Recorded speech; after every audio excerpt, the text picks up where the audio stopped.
Hi அம்மாவின் அஞ்சரி பெட்டியில் இன்றைக்கி நம்ம பார்க்க போகிறது சிந்தாமணி சிக்கன். இதுக்கு தேவையான பொருள், நான் 200 கிராம் சிக்கன் எடுத்திருக்கேன். மிளகுத்தூள், மஞ்சத்தூள், உப்பு, 5 ஸ்பூன் எண்ணெய், 1 ஸ்பூன் இஞ்சி பூண்டு பேஸ்ட், 1 ஸ்பூன் சோம்பு, ஒரு 1/4 சைஸ் லெமன், ஒரு 8 வரமிளகா விதைகளை நீக்கிட்டு தோல்கள் மட்டும் எடுத்திருக்கேன். ஒரு பிடி கருவேப்பிலை, 20 சின்ன வெங்காயம் சின்ன சின்னதாக நறுக்கி எடுத்துக்கோங்க. எந்த கிண்ணத்தில் சிக்கன் எடுத்துருக்கீங்களோ அதில் 1/4 கப் அளவு சின்ன வெங்காயம் எடுத்துக்கோங்க. இப்போ ஒரு பேன் எடுத்துக்கோங்க. அதில் 5 ஸ்பூன் எண்ணெய் சேர்த்துக்கோங்க. எண்ணெய் நல்லா காஞ்சதுக்கப்புறம் சோம்பு வெடிக்க விட்டுக்கலாம். அது கூட கருவேப்பிலை, எடுத்து வச்சுருக்க வரமிளகா சேர்த்து வதக்கிக்கோங்க. இது நல்லா வதங்கினதுக்கப்புறம் நம்ம வச்சுருக்க சின்ன வெங்காயத்தை இது கூட ஆட் பண்ணிக்கலாம்.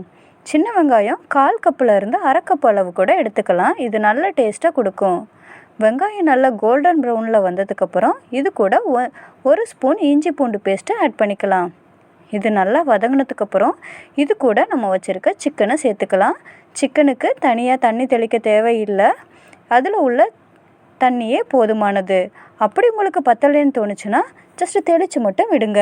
இது கூட 1 ஸ்பூன் மஞ்சத்தூள், தேவையான அளவு உப்பு சேர்த்து 7லிருந்து 10 நிமிஷம் வரைக்கும் நல்லா கிளறி விடுங்க. இது எண்ணெயிலேயே நல்லா வதங்கணும். அப்போ தான் இது டேஸ்ட்டு நல்லா இருக்கும்.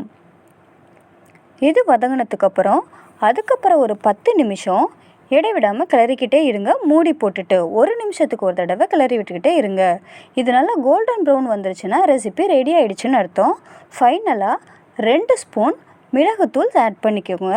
இதுக்கு காரமே நம்ம வச்சுருக்க வரமிளகாவும் சேர்க்குற மிளகுத்தூளும் தான். ஃபைனலாக கொத்தமல்லி தூவி சர்வ் பண்ணிடலாம். நம்ம லெமன் ஆப்ஷனல் தான். தேவைப்பட்டால் ஃபைனலாக புழிஞ்சு விடுங்க.